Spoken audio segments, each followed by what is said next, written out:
Hello hello hello. Welcome है आप सभी का। तो कैसे हैं आप लोग? उम्मीद है आप सब लोग अच्छे होंगे। और सबसे पहली बात ये कहना चाहूँगा कि आपको मेरा प्रयास कैसा लग रहा है। मतलब पहले चैप्टर की जो क्वेश्चन बैंक्स थी कैसी लगी। कुछ गलत लगा हो तो प्लीज़ कमेंट में बता देना और लाइक भी ज़रूर कर देना। तो आज हम दूसरे चैप्टर की क्वेश्चन बैंक सॉल्व करेंगे यहाँ पे। तो दूसरे चैप्टर का नाम है इंट्रोडक्शन टू सिक्योरिटीज़ मार्केट। तो बिना किसी देरी के हम डायरेक्ट शुरू करेंगे। चलिए पहले क्वेश्चन पे चलते हैं। Treasury bills issued by the dot dot government. देखिए डायरेक्टली आंसर ही बता दिया मैंने। Banks, government, insurance companies, all of the above. So simply answer रहेगा गवर्नमेंट। डायरेक्टली आंसर देने का नतीजा ये है कि ये मेरा शायद तीसरा या चौथा टेक है, क्योंकि बाहर से इतना नॉइज़ आया ना पहले दो वीडियो में। और एक वीडियो का तो कुछ तो गलत ही हो गया, तो जो गलत होना तो होता है, तो अच्छे के लिए होता है। तो चलो ठीक है, फिर से फोकस करते हैं। नेक्स्ट क्वेश्चन है, purchase unit from the fund and subsequently sell those units back to the fund any time. So option है private equity, private placement, none of the above और equity shares. So simply answer रहेगा private placement. So और एक बात बताना चाहूँगा, अगर कोई थोड़ा बहुत नॉइज़ आ गया तो प्लीज़ इग्नोर करना, समझ लेना। चलो next question. The major uses of indices are the performance of the economy indicated by the index. Indices indicate the real-time market sentiments. Indices act as an underlying the for the index or all of the above. So simply answer रहेगा index का ये पूरा तीनों काम रहता है, तो all of the above इसका आंसर रहेगा। Next question. While the raising capital, if capital is raised from the investor outside the country, is called offshore offering, onshore offering. So simply answer रहेगा offshore offering. So outside the अगर capital outside the country किया तो उसको offshore रहेगा, और inside the country रहेगा तो उसको onshore कहेंगे। Simply रहेगा answer. Next question. What is the process of the converting the securities held in physical form into the electronic form? Rematerialization, none of the above, bookkeeping, dematerialization. Simply answer रहेगा dematerialization. Next question. When a trader buys an asset at lower price in one market and sells at the higher price in another market, to exploit the price difference is known as arbitrage, speculation, trading, hedging. Simply answer रहेगा arbitrage. Arbitrage मतलब क्या है? एक market से bye करेंगे, दूसरे market से cell कर दूसरे मार्केट में वही सेल करेंगे।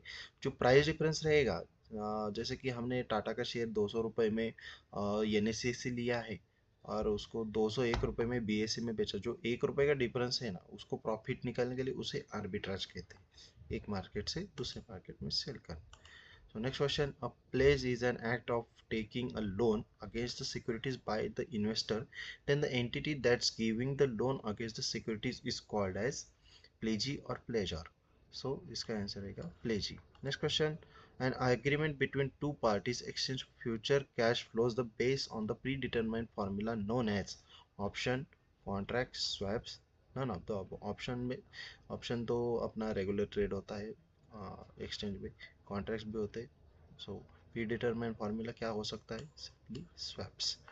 Next question, which option gives a buyer the right but not obligation to sell given quantity of the underlying asset and the given price on before the given date? Forward contract, call option, future contract and put option. Simply answer रहेगा put option.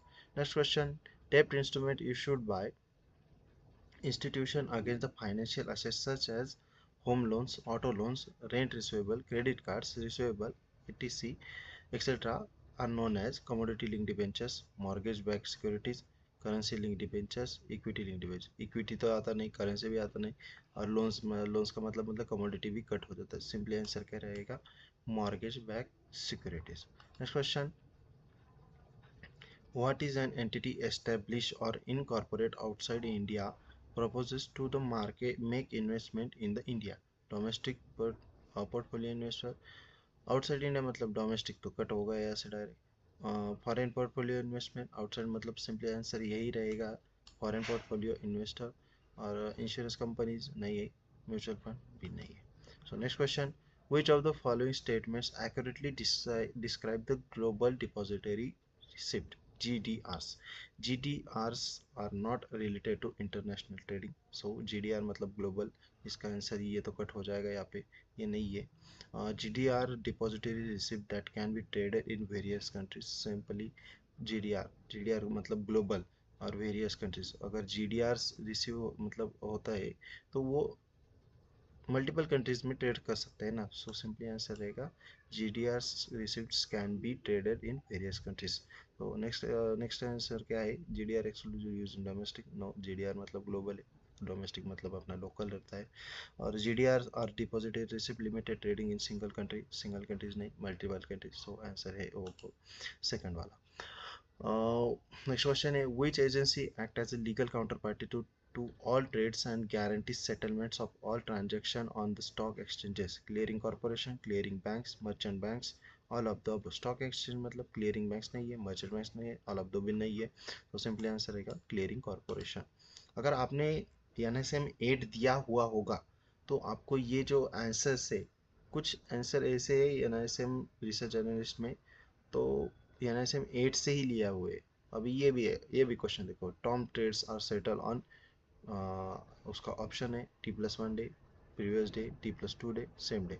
Simply answer रहेगा T+1 day. Term trades मतलब कल, आज का दिन और कल का दिन, ये 2 दिन मिलके जो रहेगा T+1. मतलब आज हमने शेयर कोई सेल किया है, बाय किया, उसका सेटलमेंट अगर कल होगा तो उसको T+1 डे रहेगा, टर्म ट्रेड्स कहते हैं. So next question है, treasury bills, commercial paper, certificates of the depository are long-term debts in instruments are true or false? So इसका आंसर रहेगा false. Treasury bills and commercial papers are short-term, not long-terms. Next question, market facilitates buying and selling for the investor, neither primary or secondary, primary and secondary, primary और secondary. तो चार से simply answer रहेगा secondary. हम share buy और sell कहाँ करते हैं? Secondary market, simply secondary market. So तो यहाँ पे क्वेश्चन ये आता है कि प्राइमरी मार्केट मतलब क्या? प्राइमरी मार्केट मतलब सिंपली IPO, पता है, इनिशियल पब्लिक ऑफरिंग. मतलब सबसे मतलब नया इशू जो रहता है कंपनी का, अभी कल परसों hyundai का IPO आने वाला है, उसे कहेंगे प्राइमरी मार्केट. वो प्राइमरी मार्केट रहता है. और दूसरी, जिस दिन भी लॉन्च होगा, शेयर लिस्ट होगा, उसको बाय और सेल कर सकते हैं उस दिन हम, तो उसको सेकेंडरी मार्केट करते हैं. Next question है, how are exchange trader funds comparable to other investment choice available to the investor? Index fund, bonds, active mutual funds, debt fund. Simply answer रहेगा index fund. Next question, net asset value is per unit value all securities held by the mutual fund scheme. Okay, mutual fund क्या देता है? NAV का full form क्या आता है? Net asset value. सो इसका answer रहेगा true. Next question, what is statements accurately describe swaps. अब एक स्वैप्स के इतने बड़े ऑप्शन है, ये मैं तो पढ़ूंगा, पर स्वैप्स का जो टॉपिक है अगर आपने पढ़ा तो सिंपली ये समझ में आएगा कि इनको क्या कहना है. The notional amount which calculated mutually agreed upon two counter parties. मतलब काउंटर पार्टी में एग्री होता है स्वैप, सिंपल ये भी होता है. Involves agreement between two parties, exchange future cash flows, the pre determined formula, one page fix rates and receive floating rate. ये भी ये correct. Exchange interest rates, agreed notional amount occurs at the settlements dates quarterly between the parties. Okay, so इसका answer simply रहेगा all of the above. तो next question है, in the right issue shares are offered by the existing shareholders at the price current market price. so option है equal, below, above, any option. So simply answer रहेगा below. अगर कोई company को अपनी नई issue offer करने हैं तो वो अपने एग्जिस्टिंग शेयर होल्डर को ऑफर करेंगे, वो भी क्योंकि वो अपने पुराने हिस्सेदार है ना, तो उनको ही शेयर इशू करेंगे, वो भी बिलो द मार्केट प्राइस. जो मार्केट प्राइस चल रही है उसके कम दाम में उसको शेयर इशू करने पड़ते हैं उनको. सो नेक्स्ट क्वेश्चन है, which type of mutual fund does not have fix maturity and can be bought and sold any time? Open ended, close ended, interval, none of the above. So any time sold करने, तो close ended का तो पहला ही question था, close ended any time sell नहीं कर सकते. इंटरवल तो आता ही नहीं म्यूचुअल फंड में, तो सिंपली रहेगा नन ऑफ द अबव नहीं, और आंसर रहेगा open ended mutual fund. Open ended को मैच्योरिटी डेट नहीं रहती। सो next question,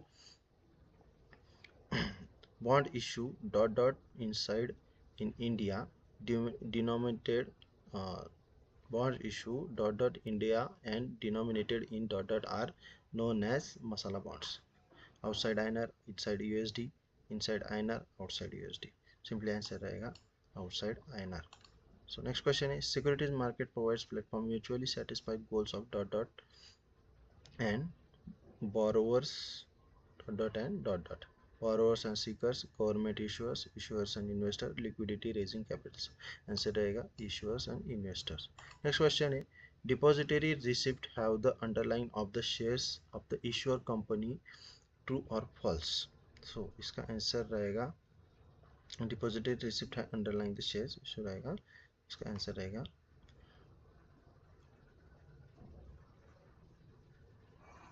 true. Next question है, as compared to non-convertible bonds,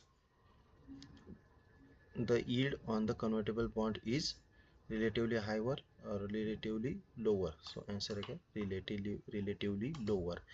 What feature does convertible debentures have? Debt price equity, income repayment, debt confirm, interest payment and debt equity. Simply answer रहेगा debt equity.